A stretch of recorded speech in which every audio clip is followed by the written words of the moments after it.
Hey guys, welcome to another episode of Dr. Sai. Now in this video, we're going to do something a little bit different. Now as an Asian person, I'm pretty sure you've seen this video already. The BBC egg fried rice recipe. And no, I'm not going to criticize it like Uncle Roger did. That's wrong. And to be honest, as a fellow Asian, I think this recipe is brilliant. A true Asian delicacy. A fine dining experience. You might disagree, but this recipe is very authentic. See, even my Malaysian accent also come out already lah. So I'm gonna explain to you what you thought was wrong was actually SIBEH right. So let's take a look at the video.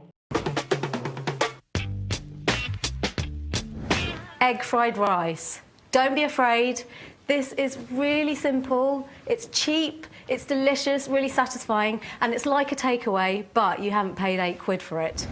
So a lot of people get afraid of cooking with rice, but you can... You see here, right? People already start complaining. Why are you using a British teacup to pour the rice in for measurement? Well, that is the most posh way of respecting your rice. You put on those stupid cups, right? Tak boleh punya lah, not very nice. You of course put it in British cup fancy a bit so the rice also feels special. Then you eat the time, the rice also tastes better. A really simple rule, which is for every 1 part rice you have, you need 2 parts water. It's as simple as that. This scene, right? People think, what kind of measurement is this? Use your finger. Your finger dirty, you know. This one is British, more clean, more posh. That's why the rice is like that. Then don't worry about the too much water part. You see in the later video I explained to you. It honestly does work every single time. Oh, I forgot You talk about her not washing the rice, right? Well, there's a perfectly brilliant explanation for that. You see, when you cook lobster, people tell you, don't wash the lobster, it loses the flavor. Same with rice, Ayo, you don't know me. Common sense, bro. So now the rice is on, it's time to crack on with the eggs. I've got a frying pan here, get that onto a medium heat, and then just add a little bit of oil. So let that heat up. So 1. I'm going to try and do this one-handed. Now right here, she cracked the egg with 1 hand, you know. How many of you cooks now can crack an egg with 1 hand? I can't even crack an egg with 2 hands, okay? This is next level chef skills, you know. Scramble the eggs up, mix the eggs up. My rice is boiling, so lower the heat to a simmer. Lid halfway. Once it's on a simmer, you want to cook it for around 10 minutes. Wang your eggs in. Oh, yeah, nice. And then you just want to gently scramble them. Some people complain, hey, I thought British people like to salt and pepper everything, but you have to remember, this is Asian fried rice. We don't salt and pepper everything and it's a very fancy kind of fried rice. So you want all the clean flavors. You want that clean egg taste. Set. They'll cook more once you put them back in with the rice. And then you just want to put that onto a plate, leave it to one side. Okay, rice. We are looking good. Drain it. No. Right before this, I actually skipped a bit of front. Sorry. You see, people complain, why you drain the rice? Holy shit, what is wrong with you? There's nothing wrong, okay? See, every time Asian people say, if your rice too much water, too late already, cannot use. Here, we don't like wasting food. She knows she messed up the water ratio already. Instead of throwing it away, he used like the the sieve thingy to drain out the water. So not so bad At least still can eat. I mean, some people might say it's not completely cooked, the rice. It's still a bit raw. But you think about it Italian people, right? Their pasta, they like it how al dente got a bit of bite to it. So your rice also same Your rice got soft one You need a bit of bite You chew a bit Wow, then really oomph, I tell you, all the flavor come out. That's why you see some Chinese shop, right? You eat the fried rice, why like hard like rock because the emphasis on the flavor, not whether you cook well or not. No such thing The rice has quite a lot of starch in it, which will make it a bit gloopy when you're stir frying it. So rinse it, and that will just keep the rice nice and light and fluffy. Now you rinse off the starch. Just now I told you, right, you don't wash the rice because you don't want to lose the flavor. But the flavor already set already ma. You cook halfway already, so the flavor set, so you can wash it. So like lobster lah, if you really want to wash the lobster, you cook it first. The flavor seep into the meat already, then you wash lah, so the flavor is still there and you get to wash your lobster. Right, time to chop the veg.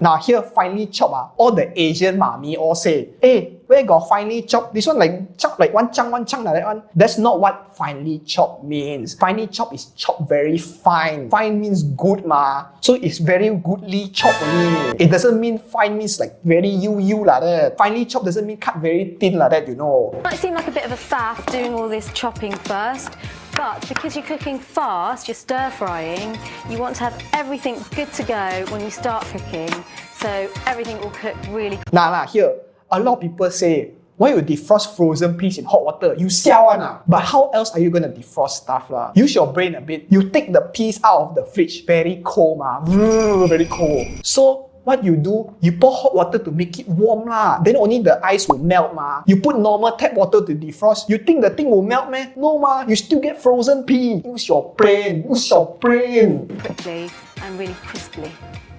Time to cook.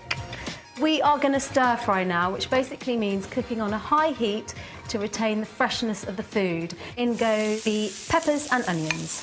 Ooh. So you want to cook these for about 2 minutes. With stir frying, you want to keep it moving all the time. You've got a really high heat here, so you don't want it to burn. So just keep kind of gently moving everything about. Okay, that's looking pretty good to me now. And then just add your garlic and ginger. Move it all around again for another minute. Oh, that's smelling really good. So now what you want to do is lower the heat to a medium, and then you want to put all the other ingredients in. Rice. Now I have to stop here. You see, this is fantastic. It looks exactly like how we eat rice in Asia. All one clump like that one. Every time you go zafan shop, every time you order mixed rice, right? You ask the uncle, you want small rice, big rice, whatever rice, they should take that bowl. They scoop up the rice and slap it on top of your plate. Then it look like one bowl, right? And then of course got sengek come out a bit ma. Because rice not very sticky, so they come out like that. This looks exactly like it, you know. So how is this not authentic rice? The egg, the spring onions, and the peas. And then you just want to stir it all together and cook it through for about 3 to 5 minutes. Oh wow, that looks so good. So pretty.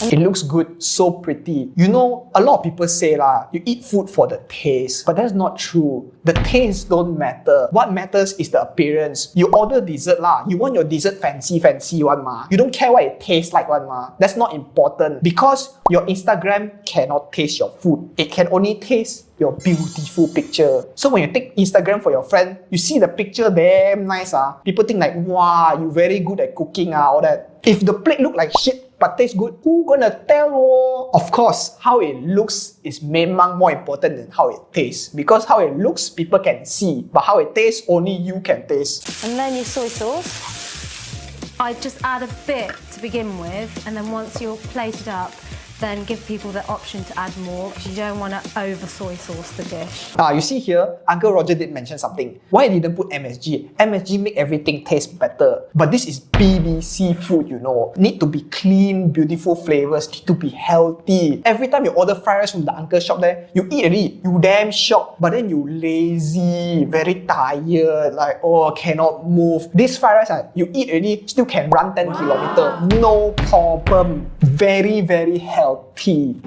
And that's done. Time to plate up.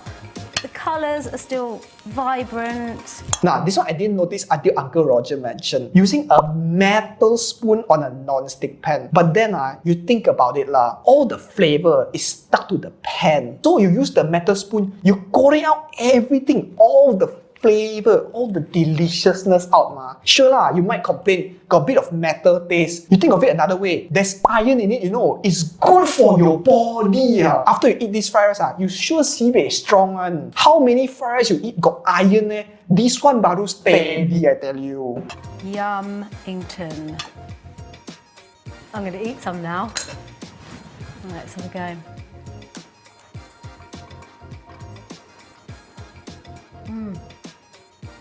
That's absolutely delicious. You can taste the ginger, the garlic, veg is still fresh. Really, really good. So delicious. I'm very proud of myself.